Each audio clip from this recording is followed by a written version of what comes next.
안녕하세요. 사연 읽어주는 남녀입니다. 오늘도 와주셔서 감사드리며 그럼 오늘의 사연 바로 소개해드리겠습니다. 안녕하세요.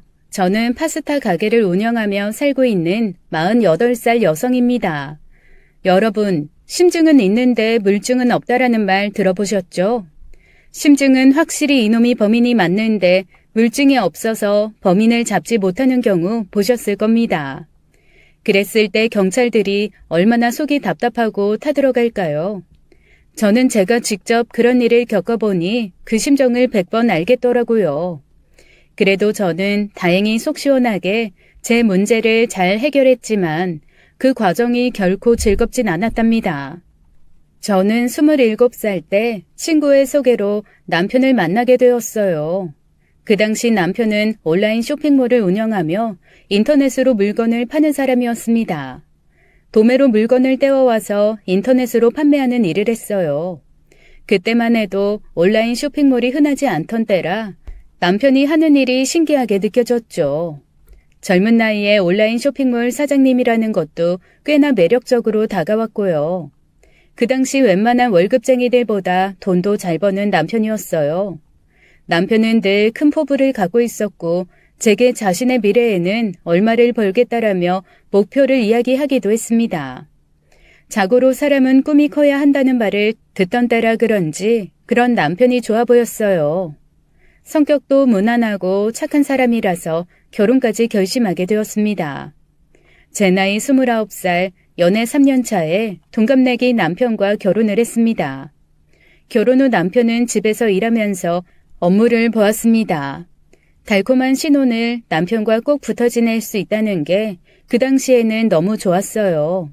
사장이라 그런지 시간도 자유롭고 저와 평일에도 자주 놀러 갈 수 있다는 것도 좋았고요. 자주 붙어 있다 보니 아이도 바로바로 생기더군요. 저는 연년생 남매를 낳았습니다. 시부모님들은 며느리인 저에게 관심은 없지만 제가 낳은 아이들은 많이 예뻐해 주셨어요. 저는 여느 가정주부들과 다를 바 없는 삶을 살아가고 있었습니다. 그런데 아이를 낳고 달라진 게 하나 있었어요. 집에 애들이 있다 보니 집에서 일하기가 힘들다며 남편이 사무실을 하나 구해서 나가더라고요. 더 이상 남편은 집에서 일하지 않았고 저와 함께하는 시간도 줄어들었습니다. 그래도 서운하지 않았어요. 저는 아이들 돌보느라 너무나 바빴고 남편은 일하느라 바쁜 거였으니까요. 그런데 남편이 바쁘게 일하면 돈이라도 많이 벌어와야 하는데 그렇지 않았습니다. 결혼 직후에는 남편이 제게 생활비를 300만 원씩 줬었어요. 그걸로 보험금이랑 생활비 내고 나면 어느 정도 저축도 할 수 있었죠. 그런데 결혼한 지 1년이 지났을 때 50만 원을 줄여서 갖다 주더니 둘째를 낳았을 때는 1년에 두세 달은 생활비를 못 갖다 주더라고요. 사업이라는 게 원래 들쑥날쑥한 거니 그러려니 했습니다. 알고 보니 남편이 결혼 전에는 매출만 계산해서 돈을 많이 버는 것처럼 이야기했던 거였고 실제로 순이익은 생각보다 많지 않다 보니 생활비를 못 줄 때도 생기는 거였어요. 그래도 뭐 돈이 전부는 아니니 그런가 보다 했습니다. 제가 좀 더 알뜰하게 살림하면 된다고 생각했으니까요. 저는 좀 개미 같은 사람입니다. 뭐든지 열심히 하는 사람이에요. 결혼 후 알뜰살뜰 살림하면서 악착같이 돈을 모았는데요. 결혼 전에도 그랬답니다. 저는 결혼 전에 중소기업 디자인 회사를 다녔어요. 디자인 쪽이 원래 월급이 짜기로 유명합니다. 진짜 최저 시급보다 조금 더 주는 수준으로 월급이 나와요. 그런데 저는 그 월급을 가계부를 써가며 소비를 줄이고 저축을 늘려가며 살았습니다. 아이 낳기 전까지 회사에 근 7년을 다녔으니 모은 돈도 꽤 있었죠. 대학 다니면서 아르바이트 한 것까지 따지면 거의 근 10년을 일한 거였어요. 전 대학 다니면서도 아르바이트를 쉬지 않았거든요. 뭐 아무튼 그렇게 열심히 모은 돈을 결혼할 때 그대로 모두 들고 왔습니다. 결혼 후에도 계속 재테크를 했고요. 저희 부모님이 어릴 때부터 경제관념을 열심히 심어주셨거든요. 작은 돈도 낭비하면 안 된다. 티끌 모아 태산이다. 아껴 써야 한다. 그게 저희 부모님이 제게 해주신 교육이었어요. 그리고 단순히 저축만 하지 말고 돈을 굴릴 줄 알아야 한다는 게 부모님의 신조였죠. 이때는 그저 부모님께 배운 대로 한 거였는데 이게 나중에 제게 큰 힘이 될 줄은 정말 생각도 못했습니다. 아무튼 결혼 후 알게 된 것 중 하나가 남편이 생각보다 돈을 잘 벌지 못한다는 거였어요. 저는 생활비로 아이들 교육시킬 거 다 시켜가며 알뜰하게 저축도 하며 살았습니다. 아이들 교육은 거의 제가 직접 시켰어요. 부모님이 저 어릴 때 이것저것 많이 배우게 해주셨는데 그게 아이 낳고 보니 도움이 많이 되더라고요. 제가 피아노를 오래 배웠더니 아이들 피아노 학원 보낼 필요가 없더라고요. 그냥 바이엘 책 사서 아이들 가르쳤어요. 나중에 중고등학교 가서 실기시험으로 피아노를 쳤는데 점수도 잘 받아오더라고요. 그리고 웬만한 공부는 자기주도 학습으로 할 수 있게 습관을 잘 잡아놓았습니다. 공부 습관만 잡아놔도 나중에 스스로 잘하더라고요. 중학교 때까지도 아이들은 상위권 성적을 유지하며 잘 자라고 있었어요. 제 일상은 정말 평온하게 흘러갔죠. 그런데 문제는 바로 3년 전에 터지더군요. 아이들이 문제가 아니었어요. 문제는 바로 남편이 하는 일에서 시작된 거였죠. 2020년에 바로 감염병 사태가 터진 거였습니다. 감염병 사태가 터지면서 국내와 해외 수출을 하는 남편 사업에는 경고등이 켜지더군요. 남편이 취급하던 품목이 취미 품목이라 그런지 그 타격이 더 크게 왔습니다. 결국 남편 사업은 2020년을 기점으로 점점 힘들어지더니 급기야 2021년에는 집에 한 푼도 가져다 주지 못하는 상태가 되었어요. 생활비는커녕 당장 사업을 운영하기 위해 필요한 자금도 구하기 힘든 실정이었죠. 저는 남편에게 말했습니다. 여보, 생활비 안 줘도 되니까 걱정하지 마. 나 그동안 모아둔 돈 있으니까 걱정 안 해도 돼. 신경 쓰지 말고 사업 열심히 일으켜 세워봐. 정말 괜찮겠어? 당신이 무슨 돈이 있어서. 걱정 말라니까. 당신은 일 걱정만 해. 남편은 제게 무척 고마워했습니다. 어쨌든 남편의 짐을 나눠진 거였으니까요. 그리고 시간은 계속 흘러갔어요. 헬스장, 음식점 할 것 없이 망해가며 빈 상가가 우르르 쏟아져 나오던 그 시점에 남편 사업도 훨씬 더 어려워지더라고요. 지금 상황이 너무 안 좋아서 아무래도 다른 일을 생각해봐야겠어. 왜? 많이 힘들어? 실은 물건 사올 돈도 없어. 그 말에 저는 제가 그동안 저축한 돈 중에 2천만 원을 꺼내서 남편에게 주었습니다. 여보, 자기 통장으로 2천만 원 입금했어. 그걸로 어떻게든 잘 버텨봐. 고마워. 정말 미안하고. 그렇게 우리는 함께 그 어두운 터널을 지나가려고 애를 썼어요. 하지만 그 2천만 원도 순식간에 사라졌습니다. 2천만 원이 사라지는 동안에도 저는 생활비를 한 푼도 받지 못했지만 남편에게 돈 달라는 이야기를 하지 않았어요. 남편이 자존심 상할까 봐요. 남편에 대한 배려였습니다. 저는 남편이 어떻게든 사업을 일으켜주길 바랬지만 남편 사업은 곧 망해버리고 말았습니다. 남편은 온라인 쇼핑몰을 닫고 운영을 중지해야 했어요. 남편이 20대 때부터 운영해온 사업을 46살에 접은 거였으니 남편의 상심도 무척 컸습니다. 꿈 많고 포부 크던 남편은 어느새 사라지고 초라해져 버린 가장만 남았더군요. 그때부터 저는 다른 살 길을 모색해야 한다고 생각했어요. 여보, 우리가 할 만한 다른 사업 뭐 없을까? 글쎄, 지금부터 고민해보자. 남편은 의기소침해 있었는데 그 모습이 너무나 안쓰러웠습니다. 저는 제가 뭘 잘할 수 있을까 백방으로 고민했어요. 그러다 생각한 게 바로 파스타 음식점이었습니다. 어느 날 길을 걷다 보니 이 불경기에도 잘 되는 음식점은 정말 잘 되더라고요. 사람들이 아무리 감염병이 무서워도 먹고 싶은 건 못 참나 보다 싶었습니다. 단 정말 맛이 있어야 한다는 거였죠. 저는 연애할 때 남편에게 종종 양식을 만들어주곤 했던 게 기억이 났어요. 20대 때 한창 스파게티에 꽂혀있던 때여서 집에서 자주 그 맛을 흉내내려고 했던 적이 있었거든요. 그리고 저만의 레시피를 만들어 연애 시절 남편에게 대접했던 게 생각났습니다. 그때 남편도 맛있다고 여러 번 칭찬해 주었었죠. 저는 그때 양식 조리사 자격증도 땄었어요. 이왕 하는 거 제대로 해보자는 생각에 양식 조리사 자격증까지 따서 지인들에게 파스타를 만들어주곤 했었습니다.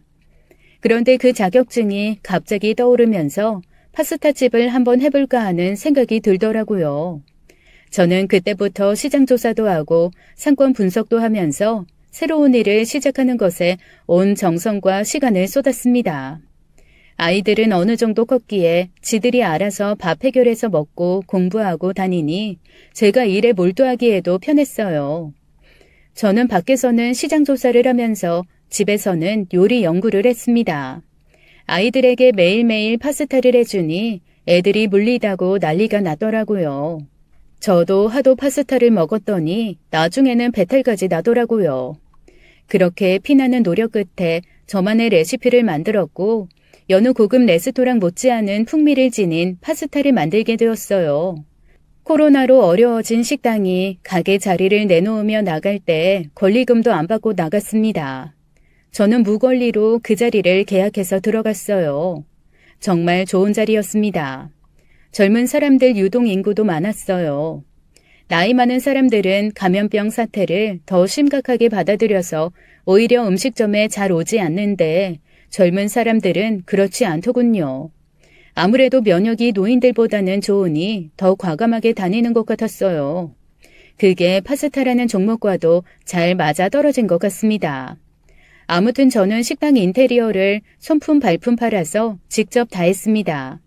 조명부터 벽지까지 제 손이 닿지 않은 게 하나도 없었죠.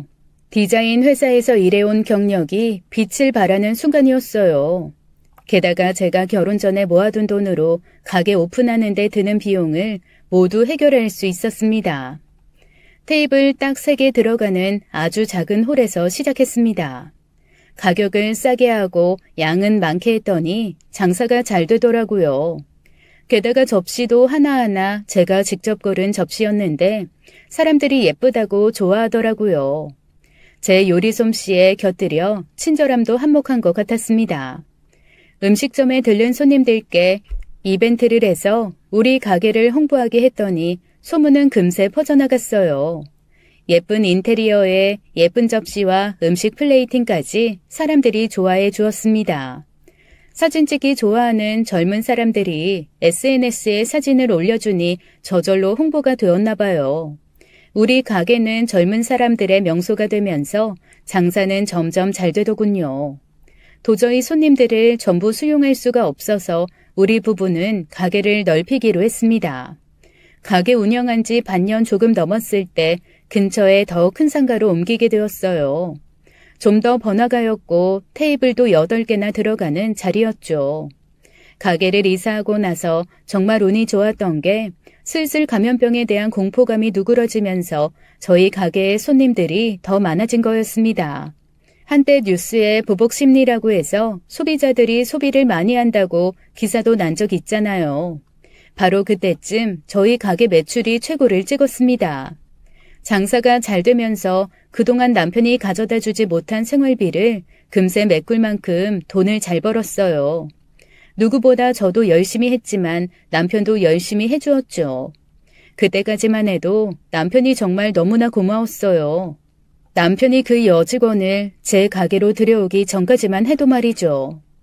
장사가 잘 되면서 우리는 갑자기 큰 돈을 만지게 되었습니다. 매달 300만 원 가져오면 생활비 많이 가져왔다고 말하던 우리 부부였는데 한 달에 800만 원에서 1000만 원 사이로 돈이 들어오니 나름 성취감을 갖게 되더라고요. 그런데 남편은 성취감 말고 다른 걸 더 누리고 싶었나 봐요. 남편이 어느 날 저에게 말도 없이 새 여직원을 뽑았더라고요. 어느 날 가게에 갔더니 처음 보는 여직원이 우리 가게 직원복을 입고 앉아있는데 정말 깜짝 놀랐습니다. 저는 우리 가게 홍보물을 촬영하려고 남편이 모델이라도 부른 줄 알았어요. 누구야? 우리 뭐 찍어? 그러자 남편이 그러더라고요. 왜? 아이, 저 사람 예뻐서? 누군데? 내가 이번에 뽑은 직원이야. 예쁘지? 남편은 실없어 보이는 사람처럼 허허 웃는데 좀 어이가 없었습니다. 그동안 직원 관련해서는 제가 다 담당했는데 갑자기 직원을 뽑은 것도 이상했고 저한테 말도 없이 했다는 것에 더 화가 나더라고요.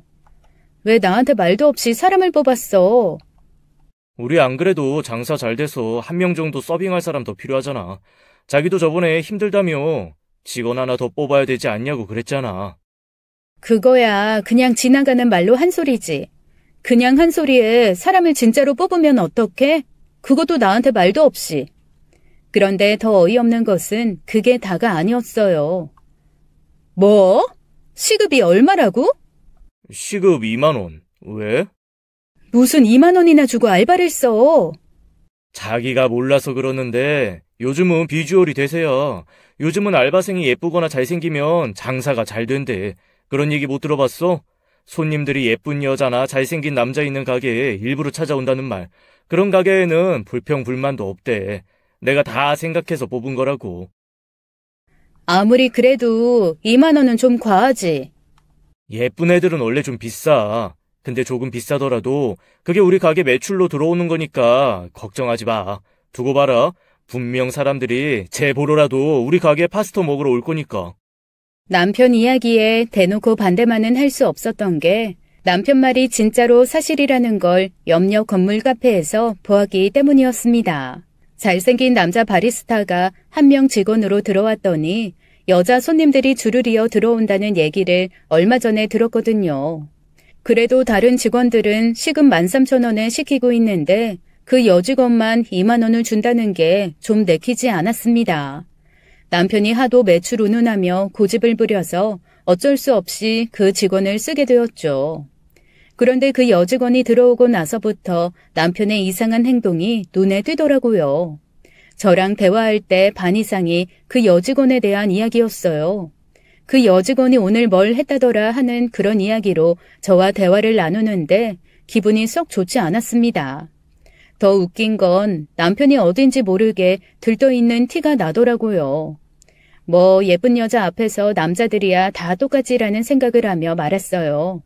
저라도 제 눈앞에 조인성 같은 남자가 있으면 저절로 입이 해 벌어질 것 같거든요. 하물며 여자인 저도 그럴 것 같은데 남자라고 다를까요? 더하면 더했죠. 뭐 아무튼 그런 일은 대수롭지 않았습니다.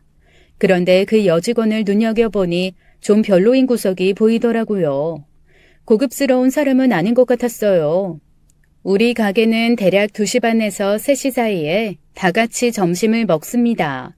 직원들과 다 같이 한 테이블에서요. 그런데 그 여직원이 야한 이야기를 무척 좋아하더라고요. 결혼도 안 한 젊은 여자애가 그런 얘기는 어디서 들었는지 19금 이야기를 재밌다고 하하호호 하는데 썩 보기 좋지는 않았습니다. 그러면서 한다는 말이 자기는 자기가 꼬셔서 안 넘어온 남자가 없었다며 굉장히 자신의 미인계에 대해 자신만만해 했어요. 다른 사람들이 굳이 묻지도 않았는데 저런 이야기를 아무렇지도 않게 한다는 게 그저 신기할 뿐이었죠. 좀 발랑 가진 친구인가 보다 하고 넘겼습니다. 그러던 어느 날이었어요. 점심 장사가 거의 마무리가 되어가고 좀 한숨 돌릴 만한 시간이 되었습니다. 그런데 남편이 보이지 않더라고요. 생각해보니까 아까 나가는 걸 본 것 같았어요. 그때 화장실을 가는 줄 알았죠. 그런데 한참 시간이 지났는데도 가게로 들어오질 않더라고요. 그런데 더 이상한 건 그 여직원도 보이지 않는 거였습니다. 저희는 음식 장사기 때문에 손님들 없을 때 빨리 식사를 해야 하는데 남편과 여직원을 아무리 기다려도 오지 않는 거였어요. 남편에게 여러 번 전화했는데도 받질 않더군요. 뭔가 느낌이 쎄했습니다. 결국 직원들에게 먼저 먹으라고 하고 저도 밥을 먹는 둥 마는 둥 하며 남편에게 전화와 문자를 해댔죠. 그런데 한참 지나서 남편에게서 연락이 오더라고요. 그 연락을 받고 저는 정말 황당해서 어이가 없었습니다. 왜 이렇게 전화를 안 받아? 밥 먹을 시간인데 어디 간 거야? 나 지금 밥 먹고 있어. 뭐? 밥을 먹는다고? 어디서? 처음엔 좀 무슨 말인가 이해가 안 가더라고요. 그동안 남편은 항상 가게에서 밥을 먹었거든요. 단 한 번도 나가서 밥을 먹은 적이 없었어요. 땡땡 돈가스에서. 혼자? 그러자 남편이 좀 뜸을 들이더라고요. 그래서 다시 재차 물었습니다. 혼자 돈가스 먹으러 간 거냐고. 제가 좀 짜증내면서 묻자 남편이 우물쭈물 답을 하더군요. 혼자는 아니고. 그럼 누구랑? 그럴 일이 좀 있었어. 무슨 일? 제대로 똑바로 말해. 제가 남편에게 꼬치꼬치 묻자 결국 실토를 하더군요. 지혜 씨랑 둘이 밥 먹으러 왔어. 그 대답을 듣는데 정말 어이가 없었습니다. 우리에겐 가타부타 말도 없이 단둘이 돈가스를 먹으러 왔다는 게 너무 황당하더라고요. 그동안 다른 직원들이랑은 단둘이 무얼 먹으러 간 적이 없는데 말이에요. 왜? 무슨 일이 있어?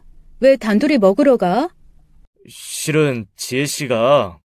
남편의 대답에 실소가 터지더군요. 정말 별것도 아닌 일이었어요. 그 이유를 대단한 이유라도 되는 것처럼 이야기하는데 정말 우라가 치밀어 오르더군요. 남편의 대답은 이랬습니다. 지혜 씨가 집이 멀어서 우리 가게에 일하러 오기가 힘들대. 그만둘 것처럼 얘기하더라고. 그래서 내가 설득하려고 둘이 밥 먹자고 했지. 집이 멀어서 가게에 나오기 힘들면 그만두면 되는 것 아닌가요? 후임자 구해질 때까지만 좀 일하다가 본인 집 가까운 데로 일자리 구하면 되는 거였습니다. 그런데 남편은 지혜라는 여직원이 그만두는 게 너무나도 싫었나 봐요. 그러면서 한다는 말이 가관이었죠. 솔직히 지혜 씨처럼 예쁜 알바생 구하기도 힘들고 지금 지혜 씨 덕분에 우리 가게 손님 늘었는데 지금 와서 그만둔다고 하면 우리가 손해잖아. 안 그래? 내가 잘 구슬려서 계속 우리 가게 나오게 하려고 그러지. 저는 남편의 말이 말 같지도 않아서 좋게 이야기가 안 나가더라고요. 너 걔랑 연애하니? 뭐? 지금 나 의심하는 거야? 와, 진짜 웃기네. 나는 지금 우리 가게 한 푼이라도 더 벌게 해보려고 별짓 다 하고 있는데 넌 그렇게 네 남편한테 믿음이 없냐? 솔직히 그렇잖아. 걔가 뭐라고 시급 2만 원이나 주는데 그만둔다는 걸 질질 끌고 잡아? 혹시 걔한테 사심 있어? 너 나 질투하는 거구나. 귀엽네. 우리 마누라 이 나이에 나 질투도 해주고. 질투해주는 건 고마운데 정말 그런 거 아니야. 솔직히 얘 들어오고 나서 우리 가게 손님 좀 늘었잖아. 아니야? 난 오로지 가게 일만 생각한다고. 손님이 늘어난 게 그 여직원 덕인지 제가 가게를 미친 듯이 열심히 운영해서인지 제가 어떻게 알겠어요. 그 여직원이 들어오기 전부터 계속 잘 되던 가게였는데요. 저는 오히려 남편이 제게 질투한다고 하는 말이 더 기분이 나빴습니다. 제가 예민하게 반응하는 걸 수도 있지만 남편이 그 여자에게 쏟는 관심이 싫었던 것 같아요. 아무튼 그 여직원은 계속 다니게 하기로 자기가 설득했다며 남편은 의기양양해 하더군요. 영업이라도 따온 사람처럼 말이죠. 에휴, 그냥 넘어갔습니다. 대신 다음부터는 따로 나가서 먹는 일 없게 하라고 했죠. 꼭 그래야 하면 제가 직접 그 여직원과 둘이서 먹겠다고요. 남편도 알겠다고 하더라고요. 그런데 한 달여쯤 지나서 정말 황당한 사실을 알게 되었어요. 그 여직원이 멀쩡하게 부모님 집에서 함께 살고 있다가 갑자기 저희 식당 근처 오피스텔로 집을 구했다는 거였습니다. 남편은 그 사실을 알고 있었으면서도 그동안 제게 단 한 번도 이런 방구 얘기한 적이 없었어요. 제가 알게 된 것도 다른 직원과 그 여직원이 하는 이야기를 듣고 알게 된 거였죠. 저는 남편에게 따져 물었습니다. 뭐야? 당신은 지혜씨 자취방구한 거 알았어? 전에 얘기해서 알았지. 근데 나한테는 왜 얘기 안 했어? 내가 전에 하지 않았나? 난 한 줄 알았는데. 아니, 전혀. 말한 적 없는데? 그래. 굳이 할 필요성을 못 느껴서 안 했나 보자. 남편은 시치미를 뚝 빼고 얘기를 하더라고요. 그러더니 나중에 하는 말이 더 어이없었습니다. 실은 지혜씨가 너무 출퇴근이 힘들다고 하길래 내가 자취하는 거 어떻겠냐고 권했었어. 근데 지혜씨 정말 대단하지 않아? 우리 가게에서 일하겠다고 오피스텔도 구하고 사람이 참 열성이 있어. 그치? 이때부터 뭔가 느낌이 쎄했습니다. 남편이 왜 점점 나에게 감추는 게 많아지나 싶어서요.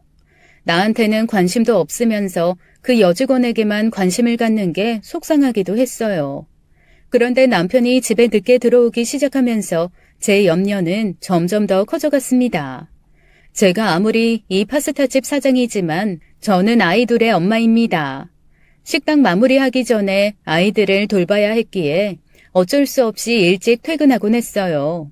아이들과 이야기도 나누고 다음날 학교 준비에 필요한 것들 챙겨주고 그동안 학습 점검도 해줬거든요. 그래서 직원들과 남편만 남겨두고 2시간 전에 먼저 퇴근하곤 했습니다. 제가 퇴근하고 나면 보통 1~2시간 정도 지나면 남편이 들어오곤 했어요. 그런데 그 지혜라는 여직원이 이사를 오면서부터는 남편의 퇴근 시간이 꽤나 늦어지더라고요. 제가 퇴근하고도 무려 4시간이나 지나서 집에 오곤 했습니다. 제가 8시 반쯤 퇴근했으니 남편은 거의 자정을 넘겨서 들어오곤 한 거였죠. 한두 번은 그냥 넘겼는데 그 후로는 짚고 넘어갔어요. 당신 도대체 뭘 하길래 이렇게 늦게 와? 뭐라긴 이랬지. 무슨 일? 재고 정리하고 홀 청소하느라 그랬어. 그 대답을 듣는데 제 촉이라는 레이더가 팍 서더라고요. 재고 정리야 그렇다 치고 웬 홀청소? 당신 그동안 홀청소한 적 없잖아. 무슨 소리야. 내가 그동안 몇 번 했었어. 그리고 솔직히 직원들이 청소하는 거랑 사장이 하는 거랑 같냐? 직원들이 홀 청소해도 청소한 것 같지도 않길래 내가 직접 한 거야. 도대체 넌 왜 그러는데? 이제 내가 일 많이 하는 것도 불만이냐? 혼자서 홀 청소를 했다고?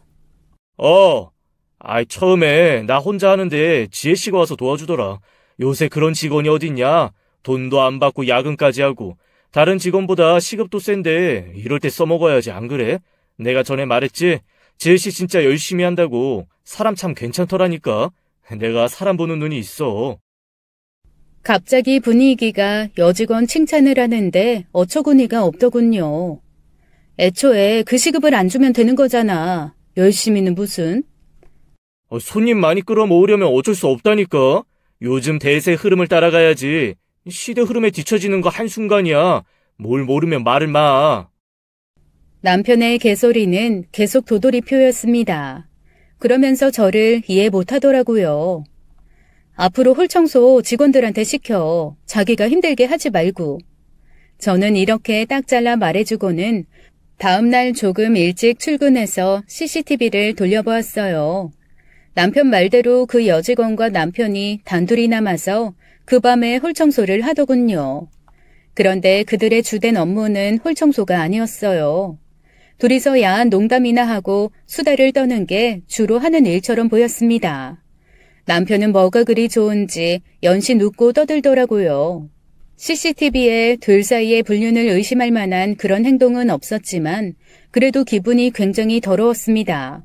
게다가 그 여직원은 왜 그렇게 수위를 넘나드는 대화를 자꾸만 하는지 불안한 마음마저 들었어요. 이거 이러다 내 남편 바람나는 거 아닌가 싶어서 남편부터 단도리치기 시작했죠. 어제 둘이 남아서 청소했다더니 이게 뭐야? 여기 머리카락이랑 먼지 그대로잖아. 청소했어. 뭘 알지도 못하면서 열심히 일한 사람 힘 빠지게 그런 식으로 말하지 마. 둘이 19금 노가리 깐 거 아니고? 너 무슨 말을 그렇게 저렴하게 하냐? 아우 진짜. 진짜 뭐? 아우 됐다. 말을 말자. 난 지금 가게 일하는 것만으로도 피곤하고 벅차니까 당신까지 나서서 나 스트레스 좀 주지 마. 지금 스트레스 주는 건 내가 아니라 당신이야. 당신이야말로 직원들 보는데 쪽팔린 짓 하지 말고 정신 차려.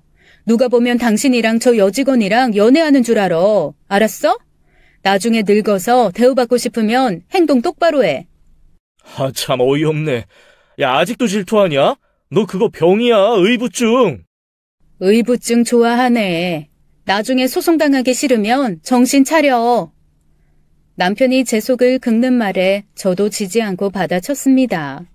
그렇게 남편과의 사이는 조금씩 멀어지고 있었던 것 같았어요.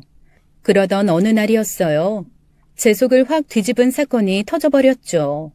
그 여직원이 출근 시간이 되었는데도 나오지 않았더군요. 저는 남편에게 물었습니다. 뭐야? 김지혜 씨 오늘 왜 안 나와? 오늘 지혜 씨 아프대. 아파? 어제까지만 해도 날아다니더니? 어제랑 오늘이랑 같냐? 사람이 뭐 예고하고 아파? 나도 몰라. 아무튼 아프다고 연락 왔어. 그런 줄 알아. 황당한 건 그 여직원이 아프다는데 남편 얼굴이 죽상이더라고요. 누가 보면 지 여자친구라도 아픈 줄 알겠더라고요. 남편이 그러든지 말든지 저는 제 할 말만 똑부러지게 했습니다. 오늘 지혜 씨 안 나오니까 평소보다 더 바쁠 거야. 당신도 정신 똑바로 차리고 일해. 주문 실수하지 말고. 남편은 대꾸도 안 하고 주방으로 들어가더군요. 한참 점심시간에 손님들을 받아내고 정신없는 시간이 흘러가고 있었어요. 남편은 바쁜 와중에 화장실에 다녀온다며 나갔습니다. 그런데 아니나 다를까 30분이 지나도 돌아올 생각을 안 하더군요.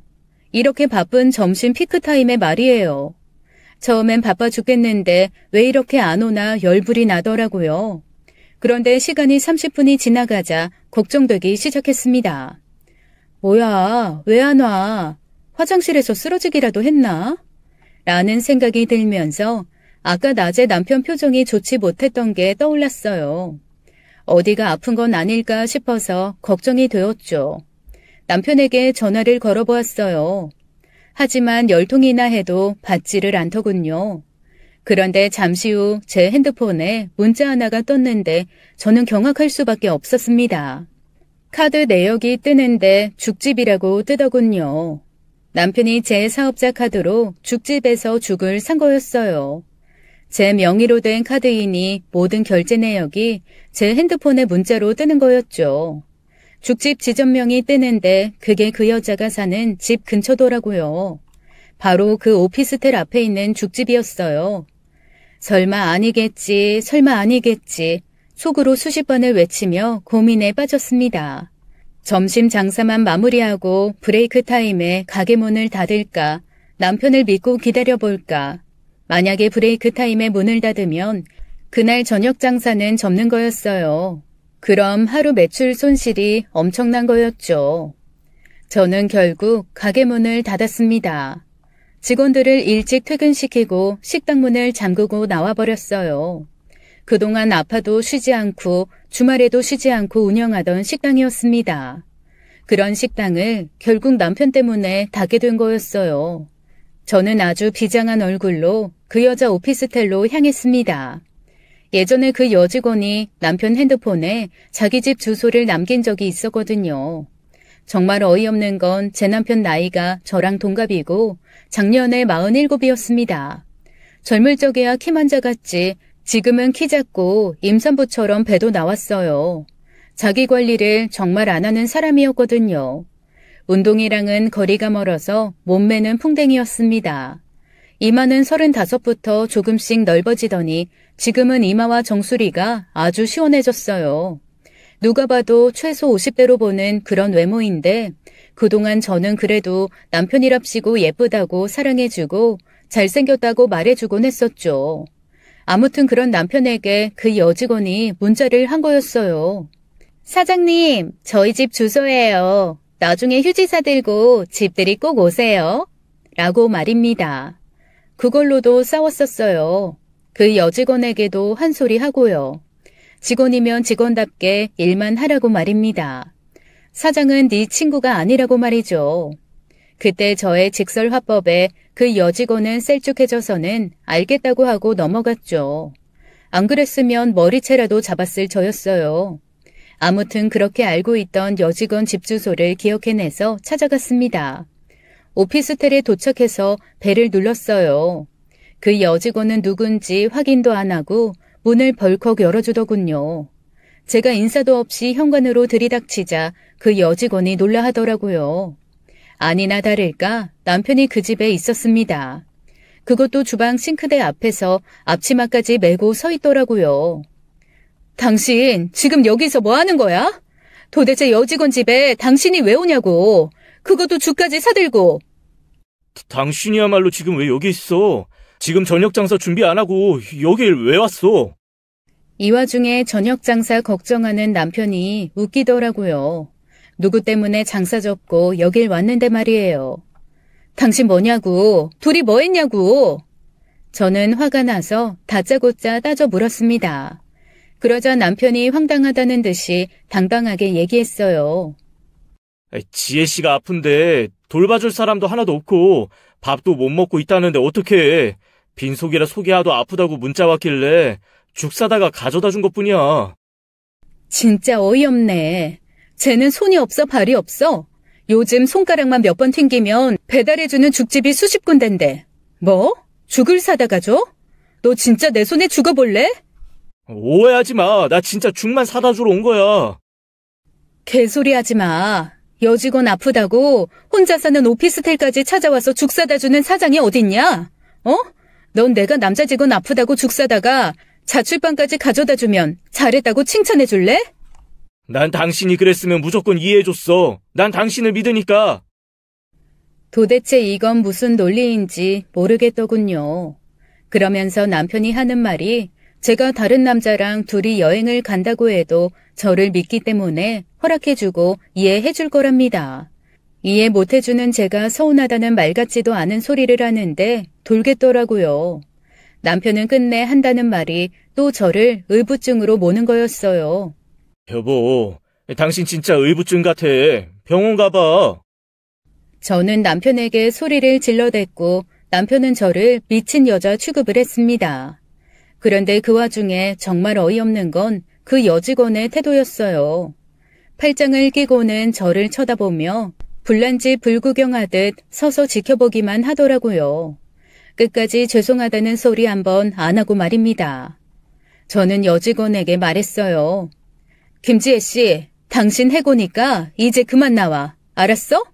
어디 여자 혼자 사는 집에 남자를 끌어들여? 그것도 유부남을. 아주 태평하게 지켜보던 그 여자가 그제야 입을 열더군요. 내가 왜 그래야 되는데요? 이거 엄연히 부당해고예요. 그것도 지금 남의 집에 무단 침입하신 건 아시죠? 이거 경찰에 신고하면 사모님도 무사하지 못할걸요? 그리고 왜 제가 사모님 의부증 때문에 해고당해야 되는데요? 와, 얼마나 기가 센지 저한테 눈 하나 깜짝 안 하고 말했습니다. 저보다 20살이나 어린 여직원이 말이에요. 정말 기도 안 차더군요. 네가 날 신고하든가 말든가 네가 알아서 하고 넌 오늘부로 해고야. 알겠어? 저는 남편 티셔츠를 잡고 끌고 나왔습니다. 제가 어찌나 세게 잡아당기는지 실밥 뜯어지는 소리가 들리고 옷은 쭉 늘어나 버렸어요. 아 참, 이거 무식하게 왜 이래 진짜. 난 진짜 우리 가게를 위해서 직원 챙긴 죄밖에 없는데 당신 꼭 이렇게까지 해야겠어? 당신 그 우리 가게를 위한다는 얘기 좀 그만 써먹어. 그럼 대체 다른 직원들한테는 왜 똑같이 안 대해주는데? 지혜 씨랑 다른 직원이랑 같아? 다른 직원들은 얼마든지 다른 직원으로 대체할 수 있지만 지혜 씨처럼 예쁘장한 직원 구하는 게 어디 쉽냐고, 어? 그럼 당신이 어디 한번 구해야 보든가. 그딴 직원 없었어도 우리 가게 맛 하나로 인정받아서 잘 됐었어. 당신이야말로 행동 똑바로 해. 누가 보면 그 여자가 당신 와이프인 줄 알겠어. 도대체 누구 편을 드는 거야? 엄연히 당신이 지금 여직원 집에 온 건 잘못한 거라고. 알아? 와, 나 진짜 미치겠다. 당신 진짜 의부증 그거 병이야. 남편과는 대판 싸우고서 다음 날이 되었어요. 저는 다음 날까지 가게 문을 닫을 수는 없기에 아침 일찍 문을 열었습니다. 어제 저녁에 재료 준비를 못 해놔서 그걸 하느라 주방에 한참 있다가 나왔죠. 직원들이 출근하는 것도 신경 못 쓰고 정신이 없었습니다. 그런데 한참 일하다가 허리 펴고 홀로 나갔는데 어이없게도 그 여직원이 있더라고요. 차마 손님들이 있어서 저는 큰 소리도 못 내고 그 직원 곁으로 가서 말했습니다. 뭐예요? 이제 그만 나오라고 했잖아요. 사람 말귀 못 알아들어요? 저 남자 사장님이 나오라고 해서 나온 건데요. 뭐라고요? 저는 남편을 주방으로 데리고 들어가서 퇴근했습니다. 이게 어떻게 된 거냐고요. 그랬더니 남편이 그러더군요. 사실 지혜씨가 빚이 있대. 그것도 3천만 원이나. 근데? 그게 우리랑 무슨 상관인데? 아니, 너무 불쌍하잖아. 빚 갚아야 되는데 우리가 당장 그만 나오라고 하면 지혜씨 대출 연체되고 할 텐데 어떻게 그만 나오라고 해? 도대체 남편이 왜 그 새파랗게 어린 여직원의 빚까지 신경 쓰는 건지 이해 불가였어요. 그 순간 저의 인내심도 폭발했죠. 화가 나니까 더 차분해지더라고요. 저는 낮은 음성으로 말했습니다. 당신도 옷 벗고 나가. 당신도 해고야. 그리고 우리 사이도 끝났어. 시댁으로 이혼 서류 보낼 테니까 서류 받으면 작성해놔. 남편은 자기가 바람을 핀 것도 아닌데 이혼 얘기 꺼낸다면서 제게 너무하다고 하더라고요. 열심히 일한 자신에 대한 처우가 고작 이런 거냐면서 저를 원망하더군요. 그러면서 한다는 말이 자기는 애들이 불쌍해서 이혼은 절대 못 해준답니다. 저는 성격이 좀 칼 같은 사람이에요. 내 사람이다 싶으면 한없이 잘해주지만 신뢰를 한번 잃으면 그 사람은 단칼에 끊어내곤 합니다. 남편은 황당하다는 입장이었지만 저는 더 이상 남편의 이야기를 들어주지 않았어요. 그날부로 바로 별거에 들어갔죠. 제가 별거하자며 남편에게 거처는 알아서 해결하랬더니 남편이 보란듯이 안 들어오더군요. 남편 마음에 바람이 든 게 확실하다는 제 심증이 더 확고해졌어요. 이혼하자는 말을 하긴 했지만 저도 어느 정도 고민할 여지는 있었습니다. 아무래도 아이들이 걸렸으니까요. 그런데 주변 사람들로부터 남편이 땡땡 오피스텔 주변을 돌아다닌다는 이야기를 들었을 때 서서히 마음을 정리하기 시작했죠. 그렇게 흐지부지 몇 달의 시간이 흘렀습니다. 하루는 같은 건물에서 장사하는 사장님이 제게 와서 이상한 말을 하더군요. 윤 사장, 왜 말도 없이 2호점 냈어? 얘기했으면 우리가 축하 화분이라도 보냈잖아. 네? 윤 사장 음식 솜씨야 알았지만 이렇게 빨리 2호점 낼 줄은 몰랐어. 2호점이라뇨? 거기 윤 사장 네 가게 아니야? 거기 땡땡동 삼거리의 파스타집. 남편이 거기서 장사하고 있던데. 저는 그제야 무슨 소리인지 알아들었어요. 사장님이 말해준 곳으로 가보니 정말 남편이 파스타 가게를 개업해서 장사를 하고 있더군요. 그것도 그 여직원과 단둘이 말입니다. 우리 가게에서 전철로 한 정거장 떨어진 곳에 가게를 차린 거였어요. 몰래 살펴보니 오픈한 지 얼마 안 되어서 그런지 장사는 잘 되는 모양이었습니다. 테이블이 4개 정도 놓여있는 가게였는데 손님이 꽉 차 있더군요. 그런데 도대체 무슨 돈으로 이 가게를 차린 건지가 의문이었어요. 우리가 장사가 아무리 잘 된다지만 그 전에 남편이 하던 사업이 어려워서 빚까지 지고 하느라 모아둔 돈이 없을 텐데 말입니다. 이제야 급이 겨우 다 갚고 차곡차곡 모아나가는 중이었거든요. 대출이라도 내서 했나 싶었어요. 저는 손님들 틈에 섞여서 몰래 파스타 가게 안으로 들어가 보았습니다. 남편과 그 여직원이 부부라도 되는 양 자기야 라고 호칭하며 주문받고 음식 가져다주고 하더라고요. 그 모습을 보자 둘 사이가 확실히 의심되더군요. 법적 물증은 아니지만 무엇보다 확실한 심증이었어요. 저는 나중에 남편에게 따로 연락해서 물어보았습니다. 가게 차렸던데 어떻게 된 거야? 당신이 돈이 어디서 나서?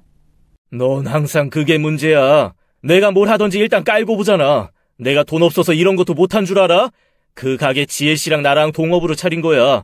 내가 가게 차려서 혼자 해보고 싶다니까 지혜씨는 같이 동업하자고 손 내밀어 주더라.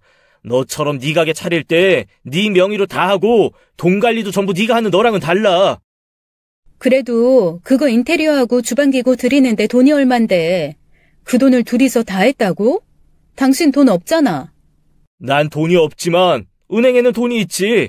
뭐 난 대출도 안 나오는 줄 알았냐? 설마 집담보 대출 받았니?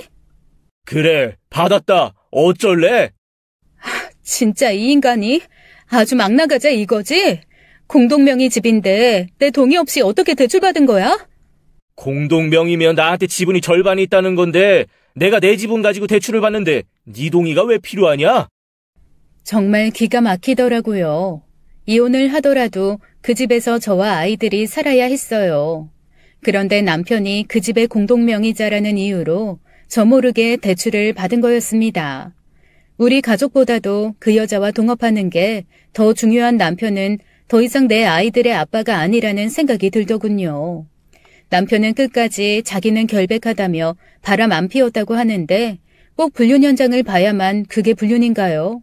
저는 가족을 등한시하면서까지 그 여자와 인연을 끊지 못하는 남편이 너무나 못마땅했어요. 결국 본격적으로 이혼 소송을 진행했습니다. 이혼을 안 해주겠다던 남편도 제가 소송 진행을 하겠다고 하자 합의를 하겠다고 하더군요. 결국 조정 이혼으로 마무리하게 되었어요. 재산 분할 양육비는 상호간에 합의하여 끝냈고요. 그리고 분할 과정에서 집은 제가 남편으로부터 명의 이전을 받기로 했습니다. 남편에게 돈을 주고 집 지분을 모두 챙겨왔어요. 혹시라도 남편 사업이 잘못돼서 집이 저당 잡히면 안 되는 거였으니까요. 아니나 다를까 저와 이혼이 마무리되고 얼마 가지 않아 그 가게가 문을 닫았다는 소문이 들려왔습니다. 남편이 차린 가게가 망한 모양이었어요. 사실 전 남편과 헤어지고 관심도 갖지 않았습니다. 그 동네는 쳐다도 안 봤어요. 그런데 불과 한 달 전에 저와 친하게 지내는 꽈배기집 사장님이 와서 이야기하더라고요. 거기 파스타집 문 닫았다던데 윤 사장은 이미 알고 있지? 거기 문 닫았대요? 아니요, 전 금시초문이네요. 이혼하고서 그 동네는 쳐다도 안 봐요. 그랬구나. 여기 장사 잘 되는 게 다 윤 사장 덕인데 그 남편은 그것도 모르고 왜 그랬대? 그러게요. 제복 제발로 찬 거죠 뭐. 이제 뭐 별로 관심도 없어요. 깡통을 차던지 말던지 그 집 안스를 입던지 말던지요. 그래, 윤 사장 씩씩해서 안심이네. 힘내. 나도 해보니까 이혼 별거 아니야. 하루를 살더라도 속 편하게 사는 게 최고지. 이혼 선배이신 꽈배기집 사장님은 제게 위로를 해주시고는 장사 준비를 하러 나갔습니다. 그런데 저도 그 말에 동의해요. 꼴 보기 싫은 남편 얼굴 안 보고 사는 것만으로도 속이 시원하다고요. 일찌감치 끝낸 게 다행이라는 생각이 들었습니다. 그 후로도 남편이 그 오피스텔에 드나든다는 소문이 돌았어요. 그런데 얼마 전 일이었어요. 남편이 갑자기 애들을 보겠다고 가게로 찾아왔더라고요. 제가 전화 문자 연락을 전부 안 받으니 가게까지 찾아온 거였습니다. 뭐야? 장사 시작 전부터 초치게. 여긴 왜 왔어? 넌 입에 칼 물고 사냐? 왜 이렇게 시작부터 시비조야? 너랑 말 섞기도 싫으니까 본론만 해. 애들 잘 있어. 이제 고등학생이라 많이 힘들 텐데 아빠가 돼서 맛있는 것도 사주고 응원도 좀 해줘야 할 것 같은데. 아이, 그리고 아빠 잘 지내고 있다고 얘기도 좀 해주고. 그럴 필요 없을 것 같은데? 당신 잘 지내는 것 같다고 얼마 전에 소윤이가 말해주더라. 당신 그 여자랑 팔짱 끼고 오피스텔 들어가는 사진 찍은 거 나한테 보여주더라고. 그러면서 얼마나 부들부들 떨던지 애가 안쓰러워서 내가 밤새 위로해주느라 혼났어. 애가 당신 보면 좋아하겠어? 지금도 당신 얘기만 나와도 애들 진절머리쳐. 당신 앞으로 애들 대입 끝날 때까진 코빼기도 보일 생각하지 마. 그게 당신이 애들한테 해줄 수 있는 유일한 일이니까.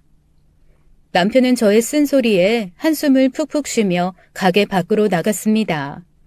정말 어이없는 게 그 여직원과 붙어있을 땐 애들 일절 찾지 않던 남편이었어요. 그런데 얼마 후 부동산 사장님으로부터 연락이 왔습니다.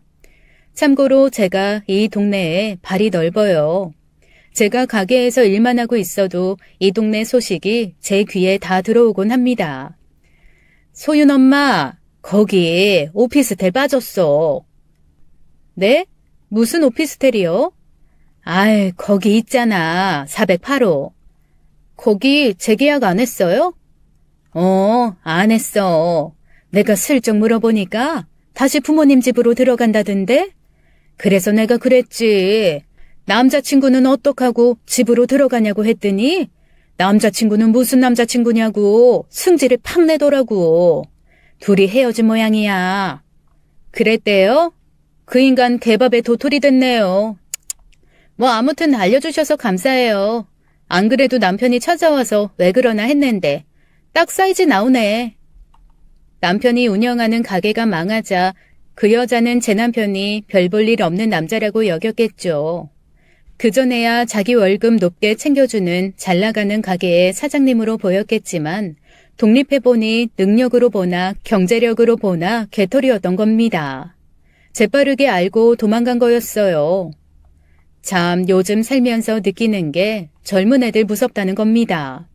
그렇게 젊고 예쁘고 어린데 도대체 뭐가 좋다고 저런 머리숱 빠지고 배 나온 아저씨한테 좋다고 붙는지 이해가 안 가더라고요. 돈만 보이는 정신 나간 사람들이 꽤 있는 모양입니다.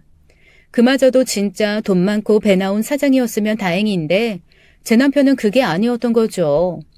제가 결혼하기 전에 친구 중에 이런 친구가 하나 있었어요.